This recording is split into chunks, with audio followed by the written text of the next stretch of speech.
Buenos días a todos, mi nombre es Micaela Carmona y junto con mi compañera Elena Magoja somos residentes de segundo año de Bioquímica Clínica del Hospital Luisa Gandulfo de Lomas de Zamora.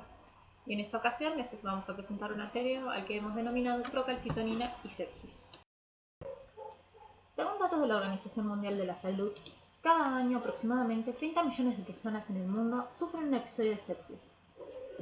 De estos, unas 6 millones de personas fallecen como consecuencia de esta patología.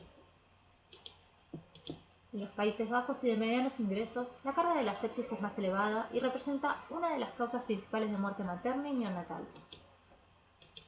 Pese a ello, resulta muy difícil hacer una valoración de la carga de enfermedad a nivel mundial debido a las limitaciones en el diagnóstico y la notificación. En Argentina, los datos más actuales son de 2012, proporcionados por la SATU, donde informa que ocurren unas 45.000 muertes anuales a causa de la sepsis. Diferentes factores de interacción compleja determinan la aparición, la frecuencia y la letalidad de la sepsis. Una mayor concientización sobre sus manifestaciones clínicas en la comunidad, la mejora de las capacidades de detección temprana, así como con el manejo apropiado y la notificación oportuna son los desafíos más importantes en la prevención y tratamiento de la sepsis. Una infección se define como el proceso en el que un microorganismo patógeno invade a otro llamado hospedador y se multiplica pudiendo provocar daño, es decir, produciendo una enfermedad. Los organismos patógenos poseen factores de virulencia que determinarán su relación con el organismo invadido, como por ejemplo, la capacidad de ser transmisibles, la capacidad de evadir el sistema inmunitario del hospedador, la capacidad de invadir los tejidos y la adhesión a las células del hospedador. Dichos agentes infecciosos pueden ser tanto virus, bacterias, hongos o parásitos. ¿Qué entendemos por sepsis? La definición de caso ha pasado por varios cambios desde 1991, cuando se introdujo por primera vez, la cual se denominó sepsis 1. En 2001 se reevalúa la definición y surge el concepto de sepsis 2. Y recientemente, en 2016, se propone un nuevo concepto denominado sepsis 3.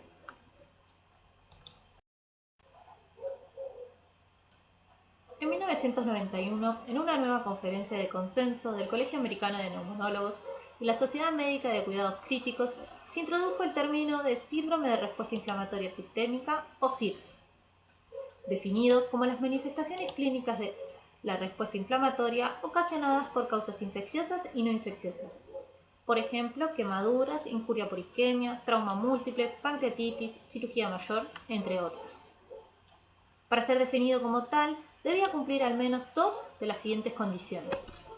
Una temperatura corporal mayor a 38 grados centígrados o menor a 36 grados centígrados. Una frecuencia cardíaca mayor de 90 latidos por minuto. Una frecuencia respiratoria mayor a 20 por minuto o una presión arterial de dióxido de carbono menor a 32 milímetros de mercurio. O un recuento de glóbulos blancos mayor a 12.000 o menor a 4.000. O más de un 10% de formas inmaduras. La definición de sepsis basada en los criterios de SIRS ha sido ampliamente criticada por su alta sensibilidad. Y es que con ellos, cerca del 90% de los pacientes admitidos a una unidad de cuidados intensivos cumplen con la definición de sepsis. Sin embargo, estos criterios tienen una baja especificidad.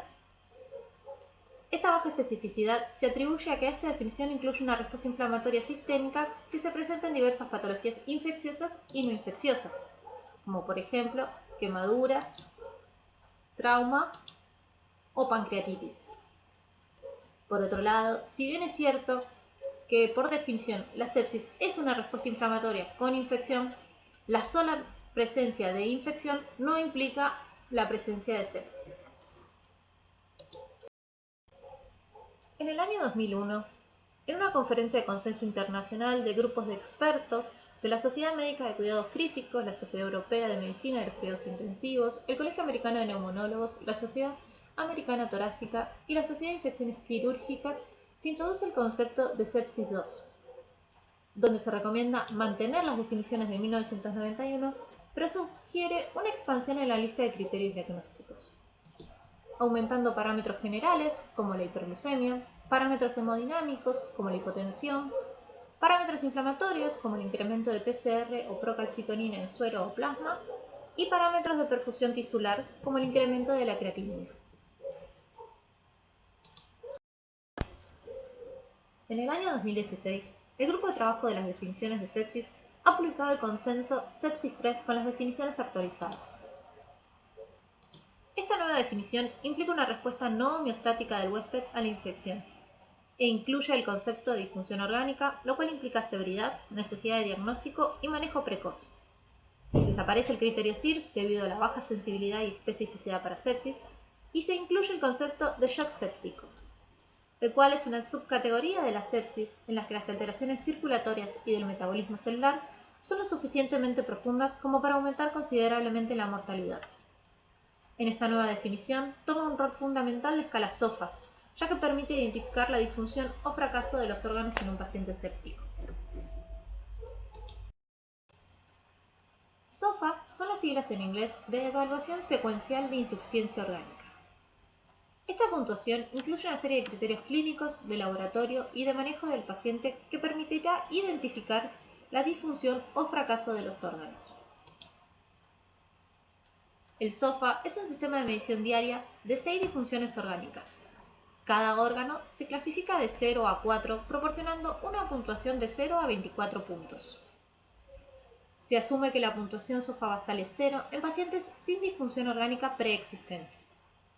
El grupo de trabajo recomienda emplear un cambio en la puntuación SOFA inicial de 2 puntos o más para representar la disfunción orgánica. A mayor puntuación SOFA, mayor será la probabilidad de mortalidad. Como vemos en la tabla, los parámetros utilizados para evaluar los distintos órganos son la PAFI, el recuento plaquetario, el dosaje de bilirrubinas, la presión arterial media, la escala Glasgow y el dosaje de creatinina. Otro concepto que introduce este consenso es el Quick SOFA, que puede servir para considerar una posible infección en pacientes en quienes no se ha diagnosticado infección previamente. No requiere pruebas de laboratorio, se puede realizar de manera rápida y se puede utilizar para el tamizaje de pacientes en quienes se sospecha un cuadro de sepsis, es decir, que es ideal para situaciones de emergencia. Se utilizan 3 criterios asignando un punto a cada uno. Una puntuación mayor a 2 se considera patológica. Acá los parámetros a tener en cuenta son la frecuencia respiratoria mayor a 22, una alteración del sensorio y una presión arterial sistólica menor a 100. Es importante recalcar que el Quick SOFA debe usarse como señal de alarma, dado que no es específico para sepsis y siempre debe ser validado. La sepsis, más que una respuesta inflamatoria con infección, es un síndrome difícil de definir por los diversos procesos fisiopatológicos e inmunológicos involucrados, y muchos de ellos aún inciertos y con diversa presentación clínica. Lo que sí se conoce es que existen diversos factores de riesgo que van a facilitar la progresión al estado de sepsis, como puede ser la edad, en menores de 2 años y mayores de 55 años, la presencia de enfermedades crónicas como diabetes, cáncer, EPOC, cirrosis, la inmunosupresión como en situaciones de trasplante o quimioterapia, la ruptura de barreras naturales como ocurre en traumas, cirugías, cateterizaciones, en infecciones crónicas como HIV, infecciones del tracto urinario, neumonías, o en la desnutrición proteico-calórica. En cuanto a la fisiopatología, la sepsis es un síndrome clínico caracterizado por una respuesta multisistémica al daño causado por un patógeno. Consiste en un mosaico de interconexiones e interacciones bioquímicas, celulares y órgano-órgano en respuesta a este daño. Son muchos los mecanismos involucrados, entre ellos los más importantes, el desequilibrio entre oxidantes y antioxidantes, la respuesta inflamatoria y antiinflamatoria, la desregulación del sistema nervioso, las alteraciones en la microcirculación, el rol del complemento y la coagulopatía. El resultado final de estos procesos es la pérdida de la homeostasis en el individuo. El primer paso para el desarrollo de sepsis se caracteriza por la activación de receptores de reconocimiento de patrones, como son los receptores tipo TOL. Estos receptores se encuentran en la membrana de los macrófagos, neutrófilos y células dendríticas. Los mismos están encargados de iniciar la señalización intracelular tras unirse a los receptores moleculares asociados a patógenos. cuales van a activar vías de traducción de señales, como es la vía del factor nuclear kappa, el cual se localiza en el citoplasma de la célula, y tras ser activado migra hacia el núcleo, donde genera la transcripción de complemento, proteasas, citoquinas, óxido nítrico sintasa, entre otros. Posteriormente, después de ser activado el sistema inmune innato, se inicia la liberación de productos inflamatorios y la expresión de moléculas coestimuladoras con el fin de reclutar más células en el sitio de infección. Por otro lado, los neutrófilos y macrófagos, activados durante la respuesta, generan una gran cantidad de especies reactivas de oxígeno y de nitrógeno, las cuales producen cambios en las membranas, proteínas y ADN. Estas especies reactivas normalmente son controladas y reguladas por los antioxidantes, como ser las hemoxigenasas y la superóxido dismutasa, las cuales a su vez están reguladas por un factor nuclear de transcripción que es el NRF2.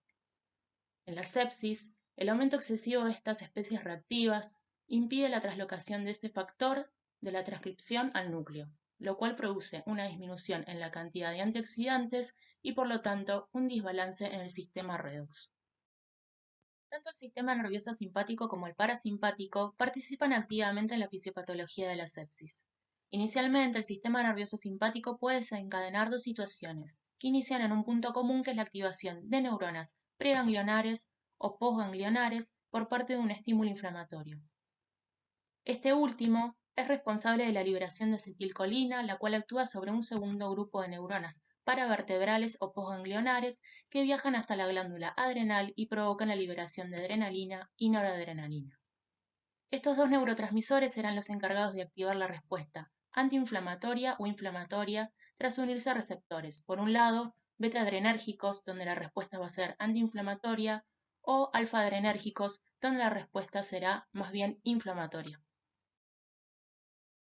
En la sepsis, el endotelio es uno de los principales órganos afectados y su daño refleja la severidad del cuadro clínico del paciente. La respuesta del organismo ante la infección provoca la exposición del factor tisular en el endotelio y esto genera una activación de la coagulación mediada por el mismo y una disminución en los mecanismos anticoagulantes. Esto último es desencadenado por la disminución en la actividad de la proteína C, antitrombina, el inhibidor de la activación de factor tisular y la incapacidad para efectuar la fibrinólisis, dada por la liberación elevada de inhibidores de plasminógeno de tipo 1. De igual manera, las trampas extracelulares liberadas por neutrófilos disfuncionales, que son fibras de ADN extracelular, favorecen la generación de trombos, que producirá finalmente hipoperfusión tisular, que junto con la vasodilatación, la hipotensión y la pérdida de función del endotelio, culminará en la disminución de la oxigenación del tejido y en la falla orgánica.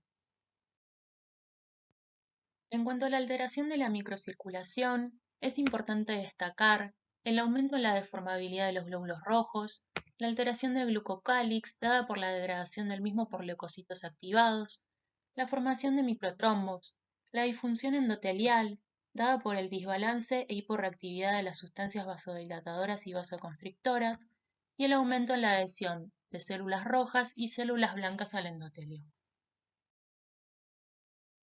Con respecto al diagnóstico, la respuesta frente a una infección puede llevar a un espectro de manifestaciones que incluye desde la sepsis hasta la disfunción orgánica múltiple y la muerte. Dada la complejidad del fenómeno fisiopatológico anteriormente descrito, las manifestaciones clínicas son muy variables y en ocasiones tan sutiles que para detectarlas se requiere un alto índice de sospecha por parte del médico. Esta sospecha se debe complementar con los exámenes de laboratorio, lo que permitirá iniciar las medidas de tratamiento adecuadas. Es decir, el diagnóstico se va a basar en tres pilares fundamentales como son las manifestaciones clínicas, los cultivos y otros marcadores bioquímicos de importancia. Las manifestaciones clínicas son muchas y muy variadas. Las más importantes son la difusión termorreguladora, fiebre con 38 grados de temperatura o más, en algunos casos hipotermia con temperaturas menores a 36 grados, sobre todo en adultos mayores. La disfunción cardiovascular, donde se presentará taquicardia, hipotensión arterial, shock distributivo, hipertensión pulmonar, pudiendo avanzar insuficiencia cardíaca e isquemia coronaria. la disfunción respiratoria, taquipnea al principio, con hiperventilación y alcalosis respiratoria, hipoxemia, pudiendo desarrollar en el shock séptico síndrome de distrés respiratorio agudo con hipoxemia refractaria e infiltrados pulmonares bilaterales. Y por último, la disfunción del sistema nervioso. La encefalopatía es un hallazgo temprano y frecuente y puede ir desde una alteración leve de la concentración hasta un coma profundo. La alteración de la barrera hematoencefálica es debido a la disfunción endotelial que permite la entrada de citoquinas inflamatorias al cerebro y causan edema perivascular. La isquemia y la hemorragia es producto de la coagulopatía y la alteración de la autorregulación del flujo sanguíneo cerebral. El hemocultivo es el estudio de primera línea en pacientes con sospecha de sepsis y deben incluirse al menos 2 hemocultivos, para aerobios y anaerobios. Es el único que permite la determinación de la etiología de una bacteriemia. Su fácil realización lo hace asequible a cualquier centro y es el único método que hasta el momento permite el aislamiento del microorganismo viable necesario para determinar su sensibilidad antibiótica. Su valor práctico en el diagnóstico se ve perjudicado por el retraso en la obtención de los resultados, que puede variar de 24 a 48 horas, y porque no es positivo en todos los pacientes, siendo su rendimiento más bajo en pacientes con tratamiento antibiótico y si la infección se produce por bacterias de crecimiento lento o por aquellas con requerimientos especiales de crecimiento. Otro factor limitante clave es la elevada proporción de hemocultivos contaminados por microorganismos pertenecientes a la microbiota de la piel. Este proceso genera errores diagnósticos, tratamientos inadecuados y ocasiona un elevado gasto económico para el sistema sanitario. La sensibilidad de los hemocultivos está en gran medida relacionada con el volumen de la muestra, el momento de la extracción y la ausencia de tratamientos antibióticos previos. Es importante recalcar que el resto de los cultivos necesarios, según la sospecha del foco infeccioso, deben realizarse, como ser orina, líquido cefalorraquídeo, secreciones respiratorias, etc. Los mismos deben obtenerse con las mismas indicaciones que en los hemocultivos. Son muchos los signos y marcadores bioquímicos que pueden presentarse durante la sepsis. Entre ellos los más importantes, la leucocitosis con desviación a la izquierda, la neutropenia, las granulaciones tóxicas de los neutrófilos, trombocitopenia, coagulación intravascular diseminada, resistencia a la insulina, hiperglucemia y acidosis metabólica. En cuanto a los marcadores de inflamación, los más importantes a resaltar son la proteína C reactiva, otros mediadores como el factor de necrosis tumoral alfa, interleuquina 10, 6, 8, selectina y otras moléculas de adhesión como la CICAM, elastasa leucocitaria, factores estimulantes de colonias granulocíticas, entre otras. Lo más importante a recalcar es que todos estos signos y biomarcadores tienen una baja especificidad para la sepsis, y muchos de ellos no son accesibles para el laboratorio convencional o su determinación es muy compleja. En busca de ese biomarcador ideal y que sea de mayor especificidad para el diagnóstico de sepsis, el mismo debe reducir el tiempo de diagnóstico, debe diferenciar la sepsis del SIRS no séptico, como se describió al principio del Ateneo, debe servir como soporte para evaluar la eficacia del tratamiento instaurado y debe ser accesible y de fácil medición. La procalcitonina se ha propuesto como un marcador rápido y de alta especificidad para el diagnóstico de infecciones bacterianas. Se trata de un péptido de 116 aminoácidos precursor de la calcitonina, con un peso molecular de 13 kilodalton. Como bien ya dijimos, la procalcitonina es la prohormona de la calcitonina, la cual procede de la escisión de la preprocalcitonina para dar lugar a la calcitonina hormonalmente activa, la catacalcina y el segmento N-terminal. La procalcitonina, en condiciones fisiológicas, se sintetiza en las células C de la glándula tiroidea, pero es secretada en muy baja concentración a circulación. Sin embargo, en las infecciones severas es capaz de sintetizarse en tejidos extratiroideos. En el paradigma neuroendocrino clásico, la transcripción del RNA mensajero de la calcitonina está restringida a las células neuroendocrinas, principalmente las células tipo C de la tiroides, como bien ya dijimos. Inicialmente, los 116 aminoácidos de la prohormona de la calcitonina son sintetizados y de manera secuencial procede a su forma más pequeña ya madura la calcitonina, es decir, su secreción es regulada. En condiciones experimentales se ha observado su síntesis bajo el estímulo de la endotoxina bacteriana lipopolisacárido. En estas circunstancias, las citoquinas inflamatorias como el factor de necrosis tumoral alfa y la interleuquina 6 alterarían el triaje del aparato de Golgi y darían preferencia a la síntesis de precursores de la calcitonina de alto peso molecular. Es decir, estaríamos en presencia de una secreción más bien constitutiva. Así, durante las infecciones severas, se liberan otros precursores de la calcitonina, pero la procalcitonina es la principal. Ahora bien, ¿cuál es el rol fisiológico de la procalcitonina? La función de la misma durante la sepsis y las infecciones severas es aún objeto de estudio, aunque se sabe que es un buen biomarcador para el diagnóstico de sepsis.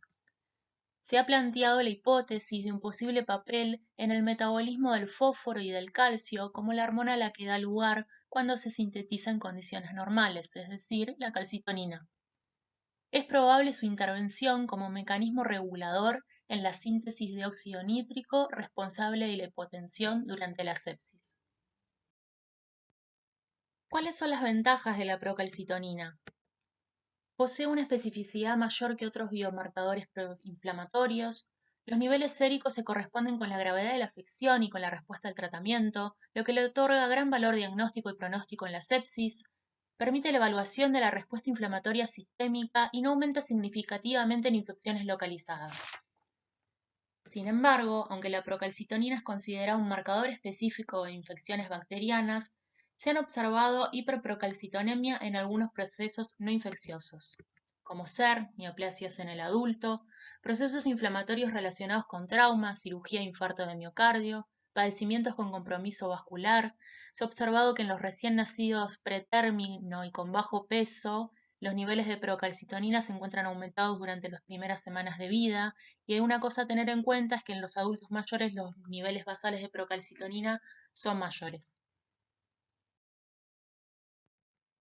En cuanto a los perfiles cinéticos de los diferentes biomarcadores de infección bacteriana, la proteína C reactiva en plasma es la magnitud más utilizada, es un marcador muy sensible a inflamación. Los procedimientos de determinación son sencillos, pero la vida media de la proteína C reactiva es larga y puede mantenerse elevada incluso días después de finalizado el proceso inflamatorio.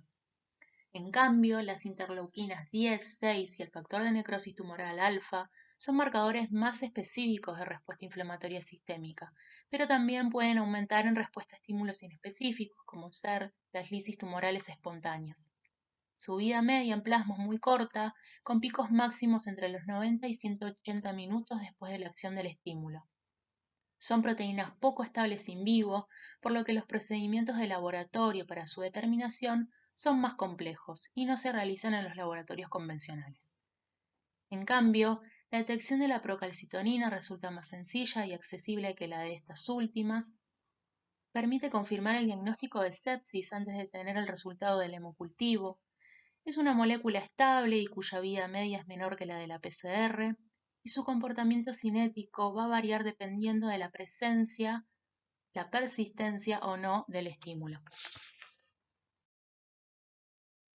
Para la medición de procalcitonina, en nuestro hospital contamos con el equipo Mini Vías de Biomerie, que es una prueba automatizada para la valoración de procalcitonina humana en suero o plasma de heparina de litio. Se trata de un inmunoanálisis enzimático tipo sándwich de un solo paso con detección final por fluorescencia. La intensidad de la fluorescencia es proporcional a la concentración de antígeno presente en la muestra. El tiempo de medición es de 20 minutos, el volumen de muestra requerido es de 200 microlitros y vamos a obtener resultados en un rango de medida que va desde 0,05 a 200 nanogramos por mililitro. Para su medición se dispone del SPR o cono o receptáculo de fase sólida, que está recubierto en el interior con inmunoglobulinas monoclonales. Además de servir de fase sólida, sirve también de dispositivo de pipeteo. Y por otro lado, se cuenta con un cartucho compuesto por 10 pocillos que proveen los reactivos listos y predistribuidos necesarios para la reacción.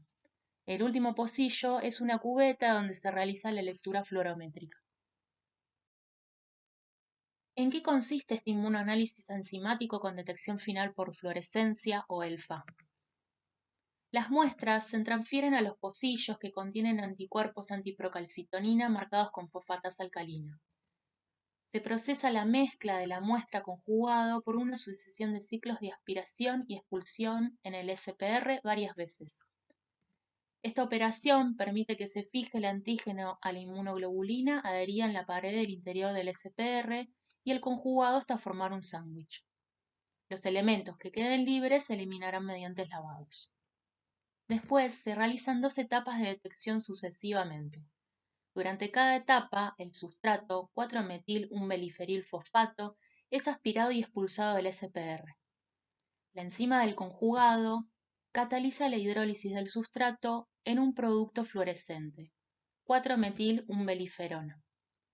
La intensidad de la fluorescencia es directamente proporcional a la concentración del antígeno, la procalcitonina, presente en la muestra.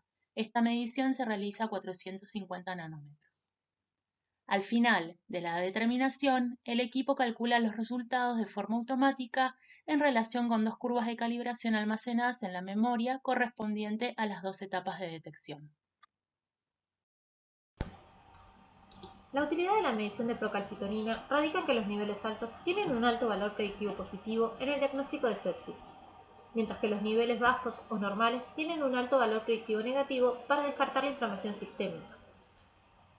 Cuando existe un proceso inflamatorio, la procalcitonina se eleva hasta 5.000 veces en las primeras 2 a 4 horas posteriores a la infección y persisten hasta la recuperación. Los picos máximos se presentan a las 12 horas posteriores al inóculo bacteriano, con una vida media de 36 horas si el estímulo desaparece, como podemos ver en el gráfico presentado a la derecha. Una interpretación que se le puede dar a los valores hallados es que valores inferiores a 0,15 nanogramos por mililitro se consideran normales, mientras que valores entre 0,15 y 2 nanogramos por mililitro hacen sospechar de un proceso infeccioso y valores mayores a 2 nanogramos por mililitro son altamente sugestivos de infección sistémica bacteriana. Muchos autores recomiendan hacer un dosaje seriado para evaluar la respuesta al tratamiento. Un aumento progresivo o no descenso se asocia a mal pronóstico, falla terapéutica o muerte. Además, su concentración es proporcional a la gravedad del estado inflamatorio ocasionado por la infección. Concentraciones elevadas en las fases iniciales de la infección permiten identificar a los pacientes con más riesgo de desarrollar una sepsis severa o shock séptico. Algunos estudios incluso sugieren medir procalcitonina para guiar la terapia antibiótica, aunque aún no hay un consenso al respecto. El equipo médico tratante deberá instaurar una serie de medidas terapéuticas que incluyen el control del foco infeccioso, administración de terapia antibiótica apropiada y el control del foco infeccioso mejoran el pronóstico de la sepsis y presumiblemente aumentan su resolución.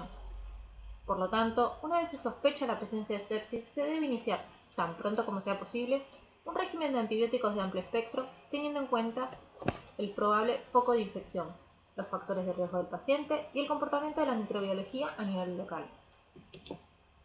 También se debe instaurar una terapia de soporte de los diferentes órganos y una prevención de las complicaciones, teniendo estos 2 últimos puntos como principio fundamental, restaurar las funciones de los diferentes órganos hacia niveles fisiológicos mientras se resuelve la normalidad primaria, es decir, el proceso infeccioso. Y por último, una modulación de la respuesta al estrés. La respuesta al estrés incontrolada es responsable en gran parte de la disfunción orgánica asociada a la sepsis, y para ello suele utilizarse tanto insulina como anticoagulantes y antiinflamatorios. Para ir cerrando, nos gustaría comentarles algunos casos clínicos que pudimos registrar en nuestro laboratorio. El primer caso es un paciente masculino de 60 años cuyos antecedentes principales son hipertensión arterial e insuficiencia cardíaca, que se encontraban en tratamiento. Ingresa por guardia por una pancreatitis aguda que es tratada por cirugía. Sin embargo, al cuarto día postquirúrgico se torna febril y con una diuresis disminuida. Como nos encontrábamos ante un paciente con una insuficiencia renal aguda y una insuficiencia respiratoria, los médicos le hacen una solicitud de laboratorios, donde nos encontramos con un recuento de glóbulos blancos ligeramente aumentados, un lactato normal, pero una procalcitonina francamente aumentada. Recuerden que los valores de corte que se habían establecido para la interpretación de la procalcitonina eran valores mayores a 2 como altamente sugestivos de un proceso séptico. Teniendo en cuenta este valor de procalcitonina y una puntuación de SOFA de 6, que había sido calculada por los médicos, se establece un diagnóstico de sepsis. Se le solicitan hemocultivos al paciente y se instaura una terapia antibiótica, la cual no pudimos acceder en el registro. En los hemocultivos se logra aislar una Escherichia coli en los dos, con un tiempo de positivización de 46 horas. Teniendo en cuenta el microorganismo aislado y la diuresis disminuida, uno podría sospechar que el foco infeccioso fue el renal. Sin embargo, los médicos no solicitaron un urocultivo, por lo que no se pudo confirmar este foco. Este paciente luego sufre una descompensación general y termina siendo ingresado a la terapia intensiva 4 días después. Y finalmente terminó habitando al mes de su ingreso por distintas complicaciones. Este es un ejemplo que quisimos poner, donde podemos ver que la procalcitonina permitió establecer el diagnóstico de sepsis, que luego es confirmado por el hemocultivo. El segundo caso clínico es un paciente masculino de 17 días de vida que ingresa por guardia por un paro respiratorio. El paciente estaba cursando un cuadro respiratorio de 7 días de evolución con abundantes secreciones mucosas. El paciente requiere de oxígeno y en la placa de tórax se evidencia un infiltrado pulmonar bilateral. Se le solicitan laboratorios encontrándose parámetros inflamatorios muy aumentados. Una procalcitonina de 31.75, un lactato de 3.35, una PCR de 192.3 y un recuento de glóbulos blancos de 16.800. Ante la sospecha de sepsis, se decide cultivar al paciente, solicitándose hemocultivos, urocultivo, cultivo de líquido cefalorraquídeo y búsqueda de virus respiratorios en aspirado nasofaríngeo. A su vez se inicia tratamiento con vancomicina, oseltamivir y claritromicina. El hemocultivo, el urocultivo y el cultivo de líquido cefalorraquídeo arrojan resultados negativos, mientras que el aspirado nasofaríngeo da positivo para virus sincicial respiratorio, por lo que se establece un diagnóstico de una insuficiencia respiratoria aguda grave como consecuencia de una infección por el virus sincicial respiratorio. El paciente tiene una buena evolución y es dado de alta con control por pediatría cada 48 horas. En este caso nos encontramos con una procalcitonina muy por encima de los valores de referencia, pero con un hemocultivo negativo. En los neonatos especialmente es frecuente encontrarnos con valores muy incrementados, aunque el cuadro no sea tan grave. Además, hay que recalcar que los hemocultivos suelen tener una baja sensibilidad per se, sobre todo en los pediátricos, debido al escaso volumen. En el tercer y último caso que les presentamos, tenemos una paciente femenina de 75 años de edad que es ingresada en clínica médica por un cuadro de una neumonía asociada a los cuidados de la salud. Se le solicitan laboratorios donde nos encontramos con una procalcitonina de 0,3, un lactato de 1,4 y un recuento de glóbulos blancos de 10.000. Se le solicitan hemocultivos, los cuales dan negativos, y no se le piden cultivos de materiales respiratorios. La paciente completa su tratamiento antibiótico con AMS intravenoso y continúa luego con amoxiclavulánico por vía oral y finalmente es dada de alta. En este caso nos encontramos con una paciente donde ya tenemos un cuadro infeccioso localizado, por lo que la procalcitonina no da valores normales, sino que nos da valores intermedios entre 0,15 y 2, lo cual es lógico teniendo en cuenta que no cursó con una bacteriemia, lo cual es confirmado con el hemocultivo. Finalmente, para cerrar esta presentación, les queríamos dejar algunas conclusiones. La sepsis es la principal causa de muerte en pacientes críticos a nivel mundial. Es importante el diagnóstico temprano para administrar un tratamiento rápido, oportuno y pertinente con criterios clínicos y de laboratorio de fácil acceso. Como les fuimos comentando a lo largo de esta presentación, la procalcitonina es un marcador bioquímico útil tanto para el diagnóstico como para el seguimiento de la sepsis bacteriana. La rapidez en el aumento de su concentración permite diagnosticar la aparición de sepsis precozmente. Y la persistencia de concentraciones elevadas de procalcitonina permite detectar la falta de respuesta al tratamiento antibiótico. Este último punto nos parece interesante resaltarlo, dado que en nuestro país son muy pocos hospitales donde utilizan la determinación seriada de procalcitonina para evaluar la respuesta al tratamiento luego de un proceso séptico. Esta es la bibliografía consultada para la realización de esta presentación.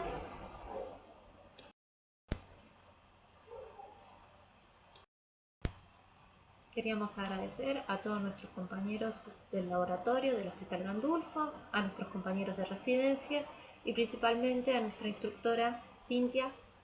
Gracias a todos por su atención.